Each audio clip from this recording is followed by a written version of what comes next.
Nanay Lenny nyo, excited na daw na makipagkita o sa pagkikita nila ni Marcos Jr. Pero bago yan, baka nagkalimutan. VP Lenny, bakit hindi dapat iboto si Bongbong Marcos? Number one, sinungaling. Pangalawa, in the difficult moments, hindi siya nagpapakita. Let's begin. Oh, ano? Ano ang tawag sa inyo? Sa mga pink ina? Ano? Nga. Yan pa naman ang pinakaayaw ng taong bayan. Yung walang prinsipyo at paninindigan. O ayon dito sa balita ngayon, Lenny, excited na sa pagkikita nila ni Marcos Jr.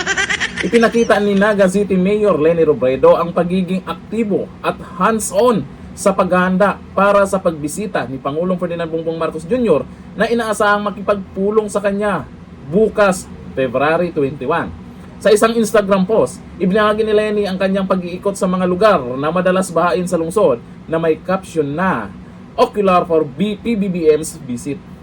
Kinumpirma ni Presidential Communications Undersecretary Ate Claire ang nalalapit, o Claire Castro pala, Ate Claire kasi tawag nila, ang nalalapit na pagpupulong ng dalawang bagamat nakatuon ang agenda sa flood control at disaster preparedness, kapansin-pansin ang pagiging masigla at aktibo ni Mayor Lenny sa paghahanda na para sa ilan ay nagpapakita ng kanyang excitement sa magiging pulong nila ng Pangulo. Dahil dito, yung ibang kakamping, tameme, may ibang kakamping mukhang hindi suportado itong ginagawa ng nanay nyo. Kasi dati nyong binabanatan, ngiwi pa nga kayo dyan na habang may hawak na coke. Tapos ngayon, eto, excited daw. Ay, mukhang magsanib puwersa na nga sila.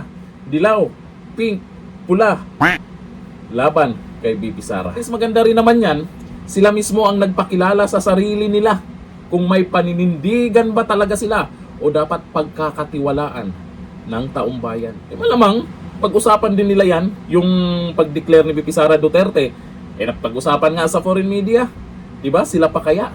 Pero ang importante dyan, si Nanay Lenny nyo, excited daw o ayon dito sa mga nag-comment ha, sabi ni Esinal, mapapangiwi ka sa kilig. Grabe naman kayo. Okay, sabi ni Roslyn Gardos Glimmer, kung saan may pakinabang doon, hindi na uso ang may paninindigan at prinsipyo. Sa mga pingkina, anong masasabi nyo sa pagkikita nila? Hanggang dito lang, thank you. Bye-bye.